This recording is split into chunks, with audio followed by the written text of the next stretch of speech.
I knew this was a conspiracy for me and Tisa to compare notes between the two arts festivals. And Tisa, before she came back to Hong Kong, was running a part of the Singapore Arts Festival too.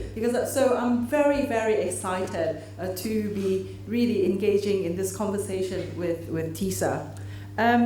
I call this evolving a Singapore solution, but I don't really know where I'm getting to. So we'll see. It's a rather short presentation because really nobody can compare to Sir Nicholas after his wonderful, wonderful presentation. The Singapore International Festival of Arts or Singapore Arts Festival or Singapore Festival of Arts, they're all the same thing. We started in 1977, as I said midday today. It was a private, spur of the moment. A few men got together to pull together a platform for musicians and students and different art organizations to perform on one stage, and powered by the money of an oil company. So that was the story in 1977. Eventually, it was very quite surreptitiously put under the Ministry of Education, Ministry of Culture, Ministry of Information, Communication and the Arts, and the different permutations of the ministry that our company work under. So this is the reporting structure of the Arts Festival. After running it for 35 years as part of a government effort, in 2012, when the festival was about 35 years old, rightly so, it had a midlife crisis. So the festival was going through a period of reflection, re-examination, and it stopped for a year in 2013. And then a company limited by guarantee was formed, and the Arts Festival, together with three smaller art centers, art housing schemes, were put together, and it became the Arts House Limited. And that is literally the reporting structure. We have a governing board composed of top bankers and top accountants and lawyers, and perhaps two people from the artistic field. So it gives you a sort of composition of how the government of Singapore views how a non-profit organization such as ours should be run. The Arts House Limited is accountable to its board as well as the National Arts Council. We have 2 half-yearly reporting sessions that we need to do to the National Arts Council. The first one, which is usually held in May, guarantees us about 70% of the funding of the year. If they didn't like the report, then there will be a delay in the dispersing of funding. Then in November, we have the second half-yearly reporting to do, and then the 30% of the funding of the year would be given to the company. The funding structure is, or distribution of the funding is as such. The Singapore International Festival of Arts gets $6 million a year, 6 million Singapore dollars. The other side of the business, which is the arts venue management, gets about 2.1, and that's 2.1 Singapore dollars to pay for a staff of 45 people, the salary of 45 people, to pay for electricity, amenities, security guards, cleaners, and then a sort of government subvention of rental of the spaces that we run.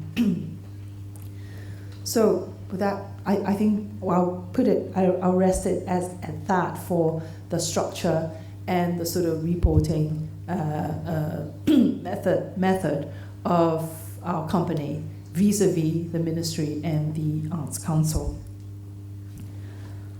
There is no WhatsApp group in the management.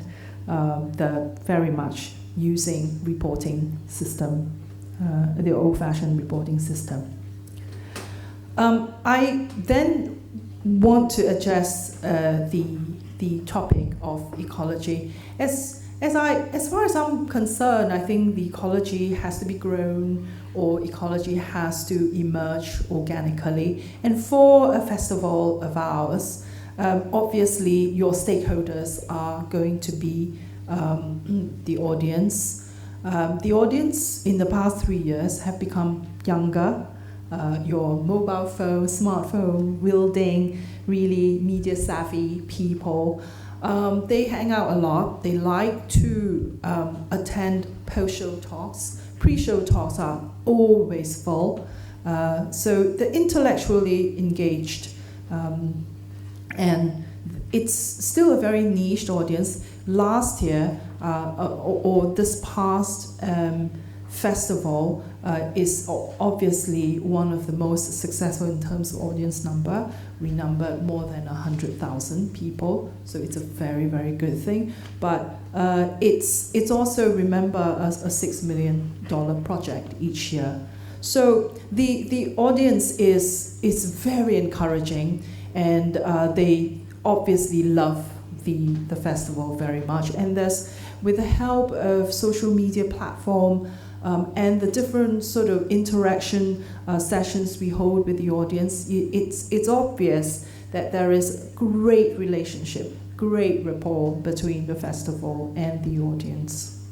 The artists in Singapore, like I said earlier on in the morning, is a very vocal group of people now. But they also enjoy the sort of opportunities that our festival director, King Sen, has created for many of them to work in joint co-production works. And always, he's very good at pairing local groups with an international performing group. So that featured a lot, especially in our last year's program. And we are going into the direction of having at least 40% of our programming done that way, always pairing up a local group with an international. So that involves long periods of workshopping, which is very expensive. It also involves this very organic way of creating the content, which poses a big problem for the censorship, because you never have a fixed or finished script to submit to the censorship for approval. But I think the artists are definitely a great supporter of the Festival of Arts. The production side, we are relying mainly on freelance producers, freelance production managers. If you come to the festival office during the lull period, probably only see 4 people in the office. But during the season, then it ballooned, it grew to about 100 people milling around between the office and the various venues of the festival. I think that is a common sight in all festivals. You can never keep such a big staff. Certainly not with the sort of budget we have. The venues that we have tackled in the past 3 years belong to the smaller and medium-sized venues. We've also gone into lots and lots of alternative spaces. For example, the old defunct train station, Tanjong Pagar train station. We've used the old airport hangars. We've even gone to people's houses and small little flats to perform. So the festival is really bringing high quality programs, but to a very niched crowd. And that means that we can never go into theatres that are too big. Theatres like the Barbican, it requires you to sell 1,900 tickets a night, and we could never go into that. most of our productions are labor intensive, high cost, but the capacity, the audience capacity is very small, is a medium-sized sort of thing. So that sort of sums out the sort of environment and the various partners and stakeholders we work with, and the sort of issues that are always on our mind for the festival to continue to perform. I want to talk about things that are sort of off the beaten track a little bit. For a festival to prosper or to sustain itself, I think it's not just a matter of putting more money. I feel that in the past 10 years, the government of Singapore has demonstrated its steadfastness and its sincerity in promoting the arts. It has invested a lot of money in building hardwares for the city. We now have fantastic facilities, concert halls that can accommodate a huge calendar of about 200 festivals a year in Singapore. And people are busy, artists are very busy, and the Arts Festival thrive on this sort of busyness. However, like I said this morning again, to be able to feel the impact and the influence of an arts festival, one needs time. The effect that we feel now took us at least 35 years of the arts festival presentation in Singapore as a constant figure in the art scene, and 35 years is not a long time, considering the Barbican Centre renewed itself every 30 years. And the first 30 years was put in building and setting down the foundation. And this is the time, again, I think, for the Singapore Arts Festival to take stock. It is not just about putting money in the festival. We need time to let the festival grow. We also need time to let the people who are involved in the festival, who are making art, grow at their own pace. Now, the people are the pioneers, and it really also about the right people who know that they are at the right place and they do the right thing.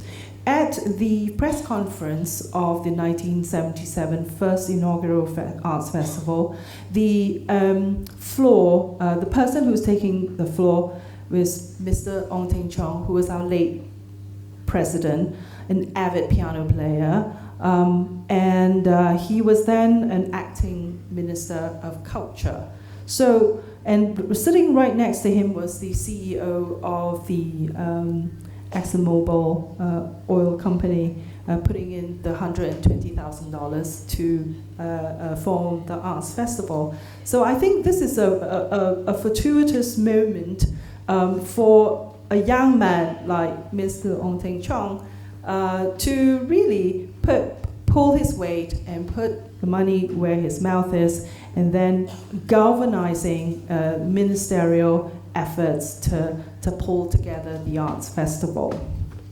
We also want to remember people like Wo Bao Kun, who single-handedly, against all odds, formed the Practice Theatre School of the Arts to train the generation of prominent theatre directors and thespians that we have today in Singapore.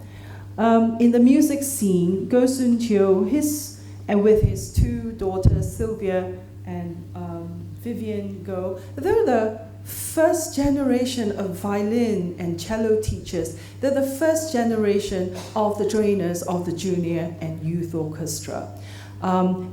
Everybody, in their own ways, are contributing are training, are dedicating their effort and time into the art making of Singapore. Miss Mo, many of you would know her, but those of us in Singapore who worked in the arts since the 80s would know that the Miss Mo, the programs director of the Goethe Institute, was the one who pioneered exhibitions and boundary crossing performances and giving a generation of artists to perform and to make their art. So the Arts Festival is a culmination of all these people's effort, and I think in order for the festival and the arts ecology to really evolve in a healthy way, one needs the time and the people and time given to the people to evolve.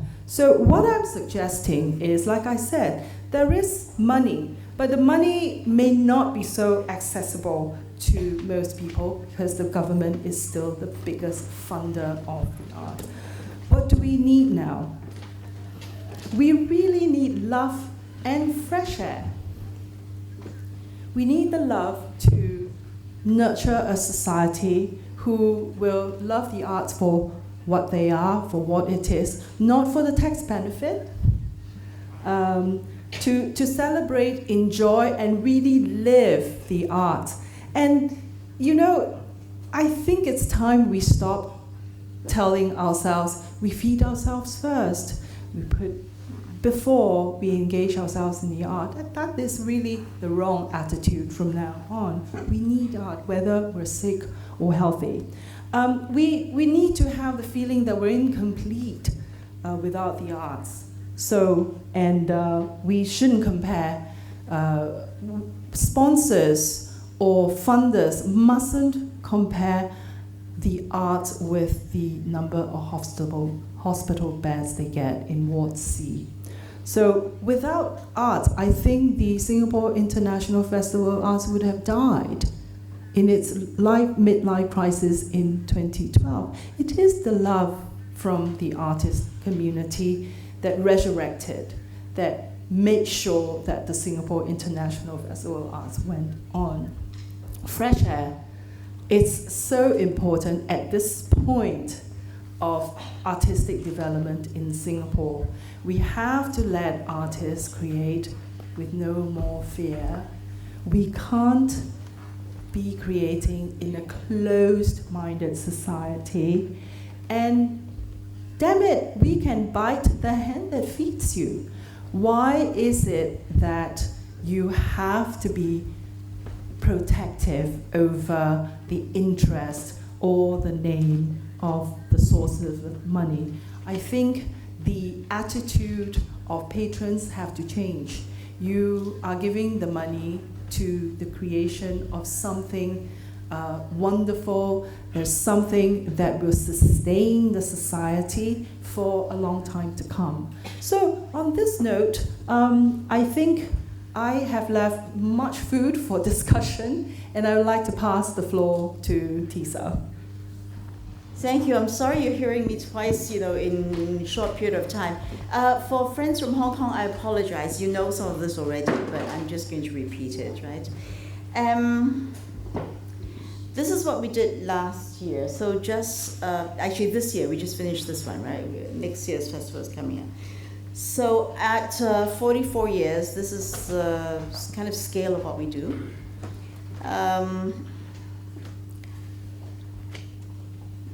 I won't read it. It's about 100.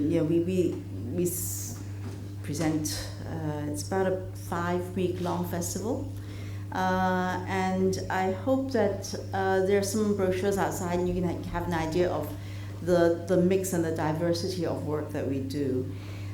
We opened last year with La Verità, which is a circus vaudeville act, and considered by some to be a brave choice, not your usual orchestra, ballet, and that for me was a low level of risk. We have been doing major opera every year, and I will talk a little bit about why we do these and And this was one of our greatest stars last year. It was just luscious to hear her, somebody you know very well, Martin.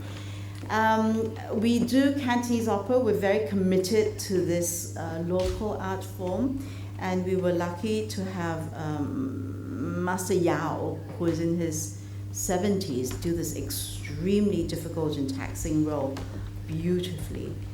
The festival isn't just about the biggies, so one-man show, Big Mouth, Small War. We do a really diverse range of work, and I'm not able to show you the range it is, but please go on the website and look. We produce work as well. This is a Cantonese play that we produced last year, and fairly topical because the education system, learning Chinese is a subject that's was very much in current discussion, and this is an experiment. We'd been producing theatre and opera and dance for some time. This one is a dance theatre piece, and we had taken a bunch of dancers who are out of the usual realm that we work in. So street dance, hip hop, popping, all of this. And we wove this, we constructed this work for them. It was fun, high energy. We sold out 10 performances in a 1,000-seater, and we're going to revive it next year and take it on the road. This is just for fun. Just a little bit of looking back, the year before that, we had a diva year. So this was a really, really fun one. And just to balance the genders, we also had a list of really great maestro.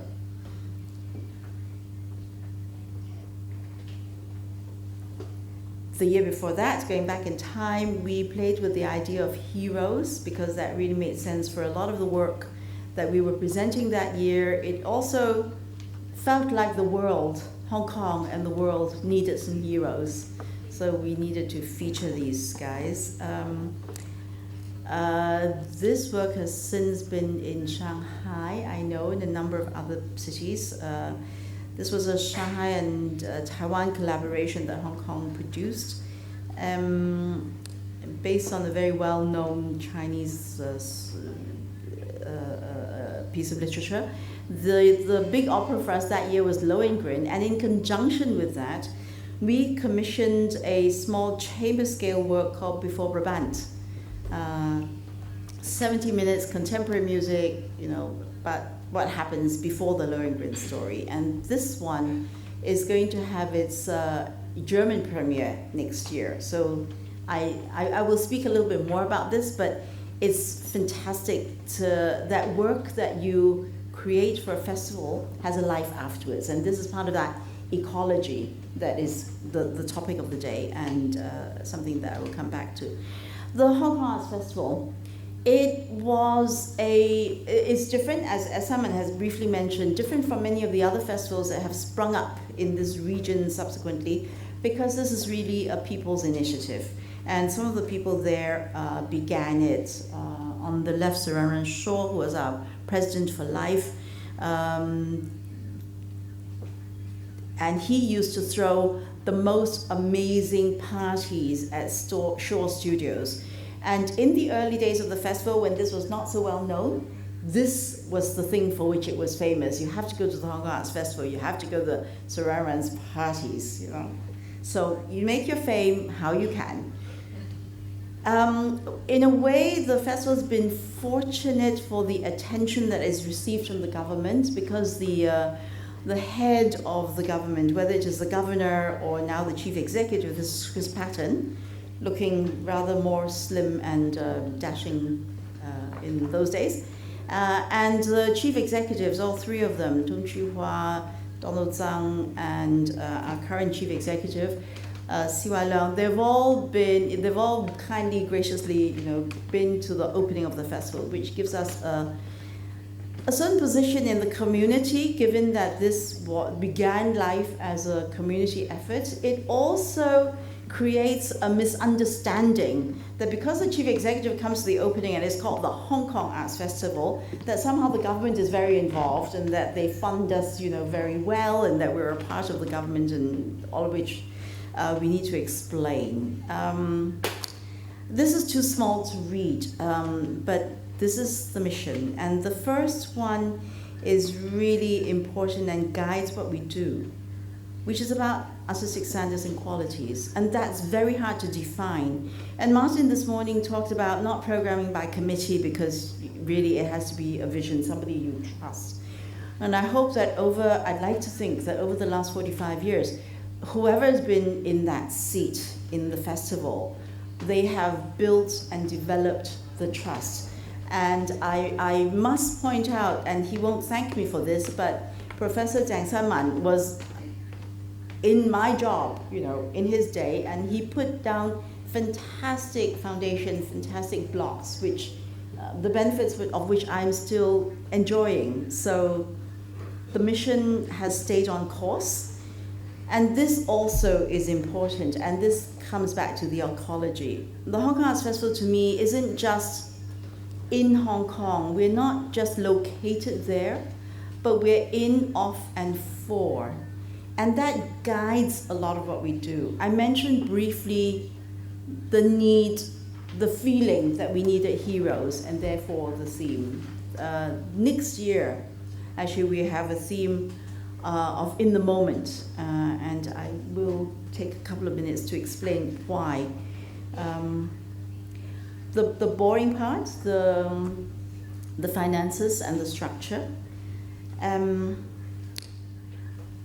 This is what it is. The box, what we were aiming for was about a third. Box office, sponsorships, donations, and government funding. This has been shifting because the government will now match some of the sponsorship.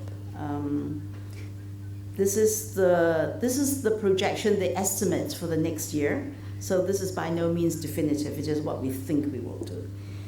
And the structure is very simple. At the heart, in the center, in the biggest block, at the core of everything that we do is programming. And then this is supported by the two financial dimensions that we need on either side, which is marketing, selling the tickets, which is more than just selling the tickets for the financial benefit, but also making sure that the productions, that the artists that we invite, that the productions we put together have an audience. So that also is important.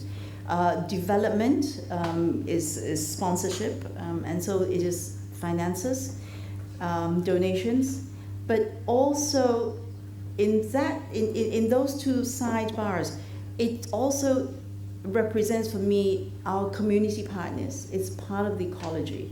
And I noticed after I put this together that the government isn't part of this picture, although they do give us a certain amount of funding, but I've left it like that because really the government is like a supra-organization in the ecology, and in the organization, these are the partners that we work with. Our audiences, the program is at the core of what we do, and therefore our artists at the heart of our program, but the audience that we bring in, these are seriously important partners and stakeholders, as are the funders and the donors. And very often, I love this, that when people book tickets for the festival, they also add a donation. So it's a way of saying that they value what we do, and that really warms the cockles of my heart. Underneath, and my colleagues have asked me whether everybody is sitting on them, but no, they could as easily be on the top of this chart. It doesn't really matter to me. Is outreach and young friends, and I think I get to talk about young friends a little bit later in this forum.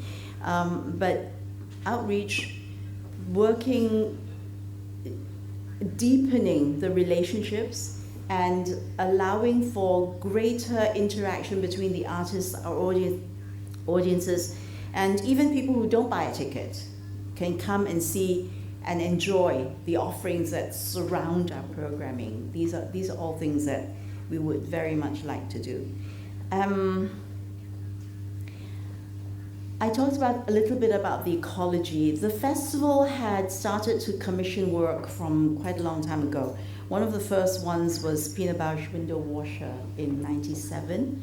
It's still in the company's repertoire, and the company returns to us regularly, not every year, but quite regularly. It's a great long-term relationship.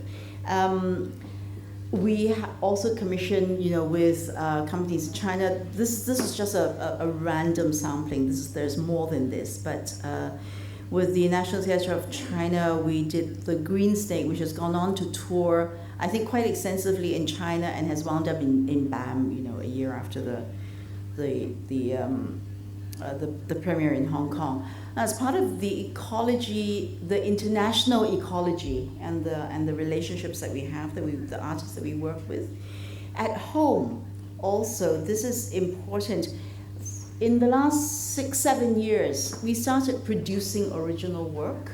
So getting creative forces, putting together the team, getting either the script, the choreographer, the actors, and producing our own work.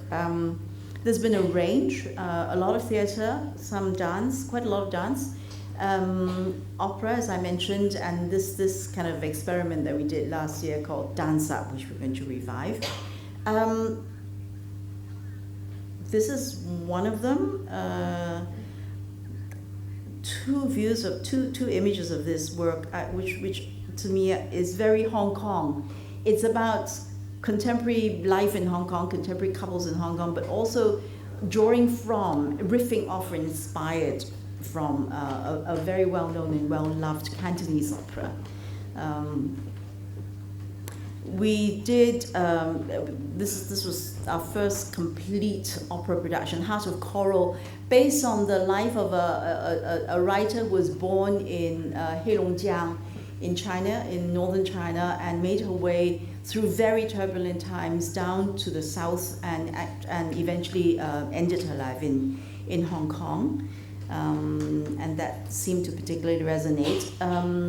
Then the year after that, we did this opera, Da Tong, subtitled The Chinese Utopia, about constitutional reform.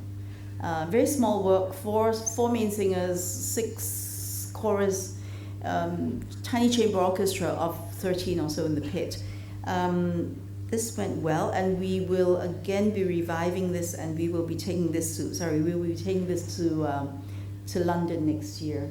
So in the relationship that we develop with artists at home, as Chor Lin was saying, it's a platform. We also invest quite heavily in creating these works for them. And the next step is really to try and continue the life of these works. Not all of the works, just to give you a different image of the work that we produce, not all of it are beautifully lit. So this was another arts festival production, just a different feel, because the festival's range is actually very, very wide. We've been doing contemporary dance. We are now moving into the 6th year, and a lot of this work, quite a lot, quite a lot, have subsequently toured to other festivals, dance festivals, PAMS, Dance Messe, this sort of thing, and we are extremely happy to be able to support, to be able to feature our artists, and then to be able to support them in this extra journey and this is how we want to see our role in catalyzing and working with our artists. The coming festival will take as its theme in the moment. Our themes are not binding, so that not everything fits neatly into this. But in the moment is important for us because 2017, there's a lot going on. It's 45th anniversary of the festival, which is kind of important to us. It's also 20th anniversary of reunification with China for Hong Kong, which is very important. We've just had legislative elections. We will have the chief executive election next year, so there's a lot going on. How we reflect this in the work, in different ways. In theatre, for instance, we are presenting 2 trilogies. One, an American trilogy called The Gabriels, which is a family in New York gathered 3 times, so each one is one part of this trilogy in their election year. So the 3rd play has yet to premiere. It will open in New York after the election results are announced in the US. So we're doing that trilogy. And then in Hong Kong, we are producing a trilogy of plays that follows one Hong Kong family through 20 years. So in 96, before 97, that's one play. The second one is set during S.A.R. So it's another kind of really important, kind of somewhat painful milestone in Hong Kong's history. And the third one is set next year, in the election year. And one of the characters, one of the members of the family and one of the characters in the play will actually have something to do with the elections. So I said just now that at the heart of what we do is programming. So we wouldn't do these projects if they were only political commentary. We really believe in the value and the quality of this work. But at the same time, that slide about being in, of, and for Hong Kong, we feel very rooted to the community, to that society. We feel that the Hong Kong Arts Festival, at an artistic level, has worked with the development in the arts, but at a social and human level, that we are citizens, we are part of that community, and we're very committed to being a part of that story to the best that we can, and to continue to be a part of that story as it continues to unfold, walking the walk together with our artistic partners, our audience partners, and our sponsors and corporate partners, and with some government support. So that's what the festival does. That's how the model and the ecology works. And I would be so happy to learn from questions and discussions about what we might be doing, where we might be heading after this 45th anniversary year. I have a couple of ideas, but I would love to hear your impressions. So thank you. Thank you very much, Chor Lin and Tisa, for the insightful sharing there. Let me start off with a couple of questions to both of you, and then we will throw it out to the floor. There. Earlier, Chor Lin, Tisa shared with us that every one of the programs of the Hong Kong Art Festival actually has to gone through committees there. But you mentioned that because your relationship, the relationship between, I would imagine, the staff and the board or the program committee are so good that, the chances of getting their support is pretty high there. In the case of the Singapore International Arts Festival, you have an artistic director there. So how does is there an approval process for any programs, or the artistic director would have free hand in doing whatever he wants to do? For example, does he has to first of all talk to you, or is there a committee or the board? What is the role of the board? Yeah. Under the board, there is a committee called the S.A.R Committee, Singapore International Festival Arts Committee. So this committee meets as many times as the board meets, so 4 times a year, quarterly, to review the programs that have been put together in several phases by the artistic director. Ideally, there should have been more interaction between the committee and the festival director. But we also respect the fact that the festival director is a very strong-minded person with very strong aesthetics. So we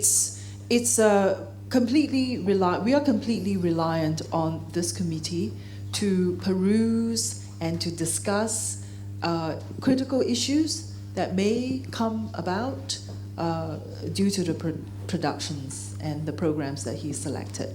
I see, thank you. But you see, the biggest hurdle for the festival director is actually the censorship. I understand that your festival, your artistic director is for a fixed term, a limited term of the 3 festivals, right? 5 years? Because of the midlife crisis, when we restarted the festival again, 2013 there was no festival.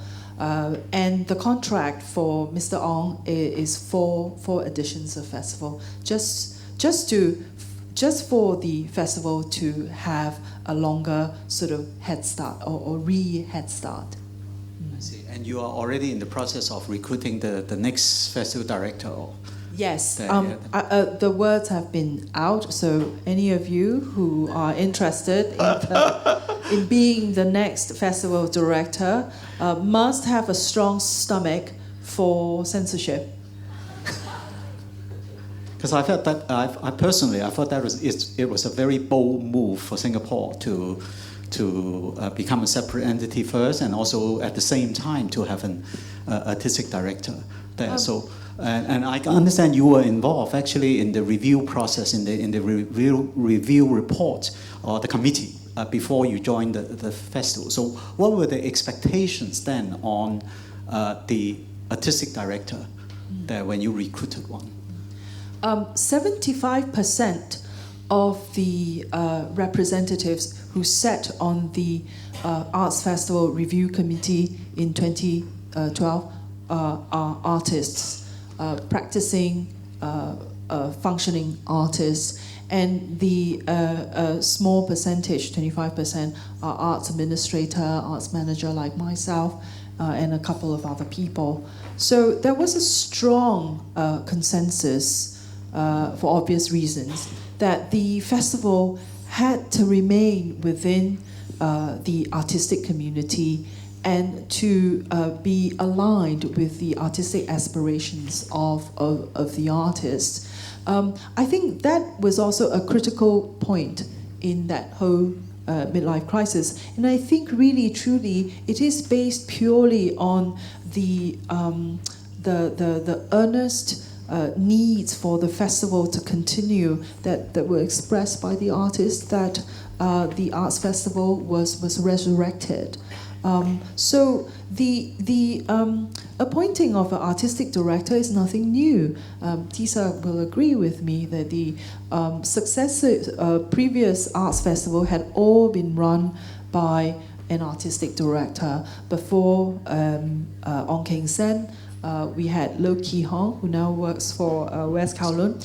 And before Ki Hong, between 2000 and 2009, it was run by Goh Ching Lee. And before that, there were artistic sort of programmers, although they were not so prominently billed in the programs because, after all, they're all full-fledged arts bureaucrats. And it was very much run by the ministry, so there's a certain protocol in terms of things like My that. title was Program Coordinator. Thank you, Charlene. There was one point in your presentation which particularly inspires me when you talk about love, the love of art and all that, because previously of the documents I read about Singapore, which also inspires me, is changing the DNA of Singapore citizens to like art. So art becomes part of the DNA. So DNA and love. I think it's very important. You can always find money. You can always grow money. But if the love doesn't exist for the arts, then you will not see the need to put money in the arts. I think increasingly we would need people not only with skills in the arts, but to sit on all the various governing boards, and all these art groups have boards of directors. These directors themselves must come first and foremost. I think the most important criterion for one to choose the artist, the board of directors, that they must love what they're doing. They must love art. Otherwise, it is very hard to explain to them why a certain artist likes to strip himself naked and pour yellow paint over him and run around. It will be very difficult to explain to you or to convince you why you have to agree to the budget of X million of dollars for a certain project. You can only rely on your love for the arts to open your mind and open your eyes to see from the perspective of the artist and the artistic director. Thank you, Charlene. Let me turn to Tisa. Tisa, first of all, thank you for your kind words there. Charlene mentioned in her presentation the importance of the people's factor, that they're important to grow people and capacity building, all that. I wonder whether you agree on that and whether you can share anything in particular about the Hong Kong Art Festival on that aspect. This is something with which I agree 100%, because no festival, no work of art, no performance can exist in a vacuum. And at the end of the day, the arts, any performance, any work of art is about communicating. So, you can shout. If there's nobody to listen, that doesn't work. One of the things I love about the festival is the audience that we have. We have a very informed, very particular, very picky audience. So there are a number of things. It really gets the best out of our performance, out of our performers. People come. I'll give you an example. When Cecilia Bartoli came for the first time to Hong Kong to perform, so this was a new city, a new audience, new people.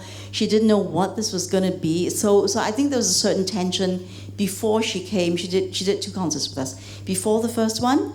And so we asked her, as we normally do, will you sign autographs afterwards? Will you sign CDs or CDs being sold? And she said, probably not, unlikely. So she really wants to concentrate on the concert. The audience stuck with her every single note. They knew her work, they knew her. She had such a great time that after the concert, and those of you who know the concert hall know where the stage door is, right? So a lot of people were hanging out. So we said no autographs, no nothing in the front. A group of people hung out at the stage door. We looked and we said, okay, there are people there. We can quickly shunt you into your car and get you away if that's what you want. And she kind of looked and said, oh, it's only about, a dozen, 20 people. That's fine. She went out, she signed autographs, with them for like 45 minutes. We were standing at the side saying, okay, when will she signal she wants us to get her out of there? She was having a great time. And then the next day when she came in to do the concert, she was so relaxed. She was looking forward to enjoying herself. So this is what our audience did, That's what they achieved. And I think that's so important. And I did say that the audience is a partner, is a stakeholder. And it wasn't just lip service. So that part of growing the audience, growing the artists, the whole ecology has to grow together. What about I think the people also includes the staff. What about the staff side, growing the staff? Because I think you have pretty stable staff. Yeah. We have very stable staff. Again, thanks to you. Some of the people that you have employed are still there and doing a fantastic job. We unfortunately aren't always competitive in our remuneration packages across all levels. So some of our people have gone to, for instance, West Kowloon, for instance, government, for instance, different places.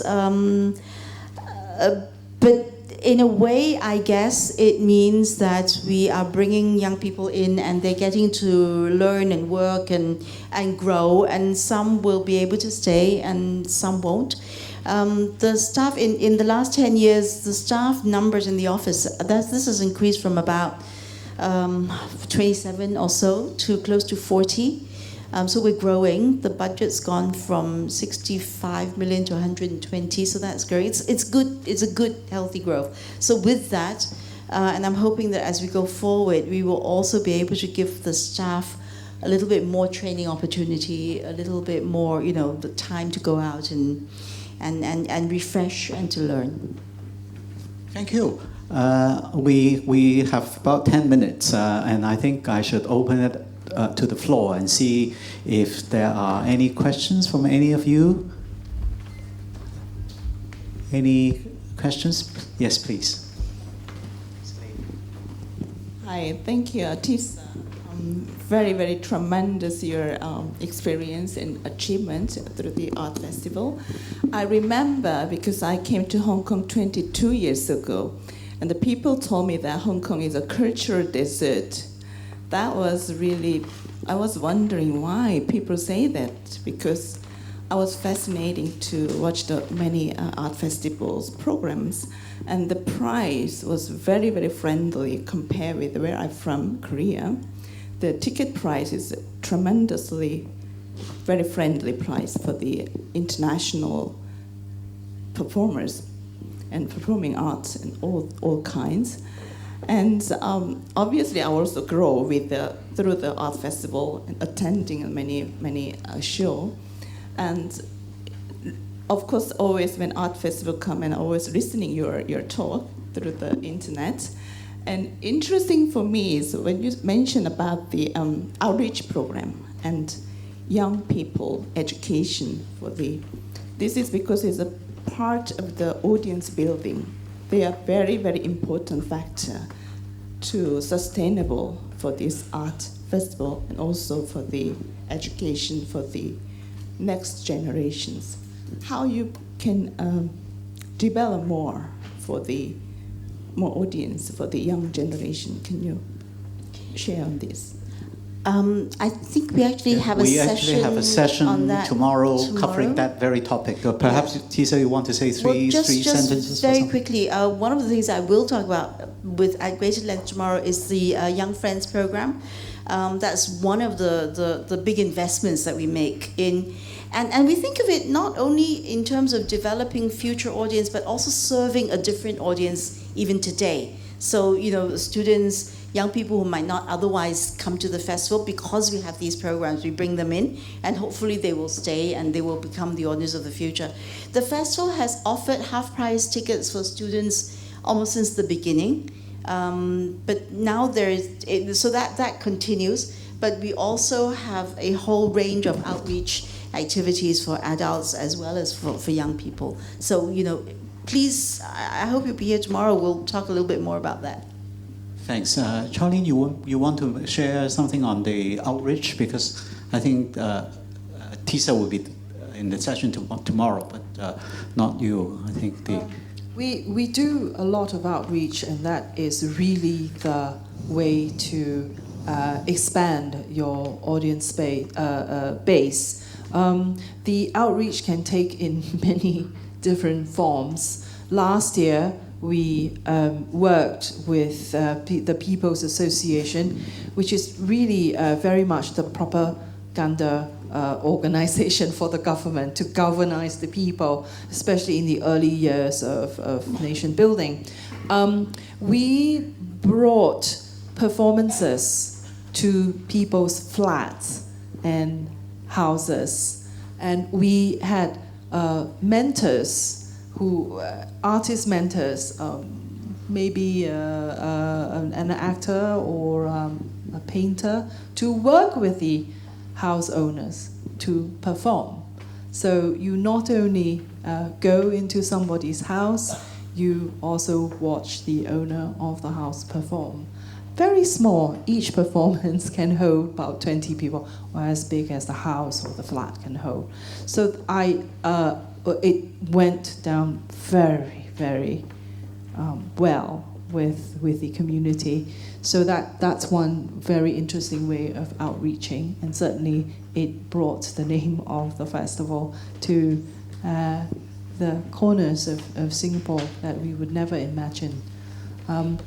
The other thing we do is we have a pre-festival. The pre-festival in 2014 was meant as a tutorial session for people to learn a little bit about, for example, what Kyogen is or what certain classical music is. Then you go to the main festival. But as it evolved, the pre-festival has become sort of like a fringe festival. And it's patronized by people younger than all of us. They're all high school students, first and second years in university, very eager to learn. The talkback audience I was talking about, they are very engaged. They go to everything because we give them a pass. You buy a $45 pass and you go to all the programs in there. So that generated a lot of social media publicity for you. It generated a lot of energy. Then you rest for about 2-3 weeks, then festival starts again. So it's a very good way to and a very effective network to get your words out and to get your message across to Great. your audience. May I know what percentage of, do you know what percentage of them come back for the festival? About 10 to 20%. It's pretty good. There. Thanks. Any other questions? Any other questions from the floor? Yes, please. Oliver, please. I just want to salute Chor for being so candid about the censorship situation in Singapore. I wish you all good luck going back. And Tisa, since Hong Kong has been under a rather interesting situation in the past few years, and have you ever been under any kind of pressure by the government, since they sponsor quite an amount of money to your festival, in terms of programming, design, or stuff like that? And my second question is, you mentioned the festival is in, of, and for Hong Kong. Unfortunately, Hong Kong is very divided right now. So which part of Hong Kong are you in and of and for? Right. Thank you. Okay, thank you, Oliver. In, of, and for all of it, which is why the festival can have this enormous diversity in our programming, from grand opera and big lush story ballets to really grungy, cutting edge, like thump your heart or make you go away seriously depressed kind of work, right? So because Hong Kong is like that, we have such a wide palette. And I think that we serve different audiences with different offerings. So the people who come to the theatre may not all go to the opera. The people who go to the opera may not go to the jazz, etc., etc. So we feel that we're part of the entire story of Hong Kong.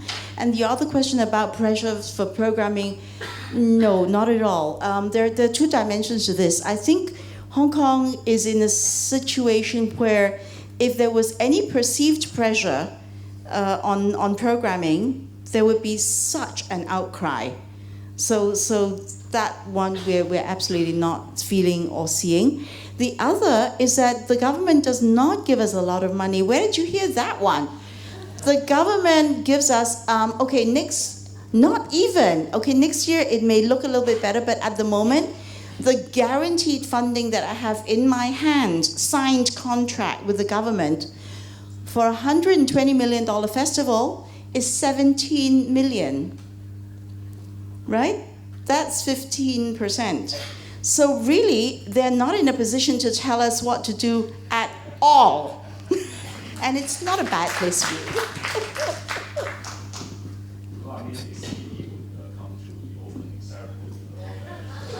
Yeah, but have you noticed they don't always stay for the performance?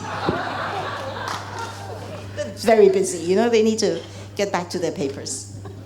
Thank you, Oliver, for bringing that up. In fact, to me, that you mentioned that the special circumstances and time in Hong Kong. In fact, I guess the arts makes a difference at time like this. I went to one of Tisa's performance productions last year, the one with hip hop.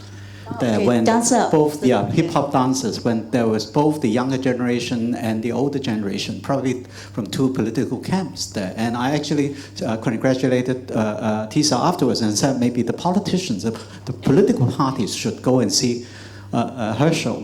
There, maybe they will be more harmonious after that. I'm being too optimistic, I guess. But with that, I think we are running out of time, and I would like to thank our two speakers, Ms. Charlene Lee and Ms. Tisa Ho, for this very inspiring session. Thank you. Okay, thank you.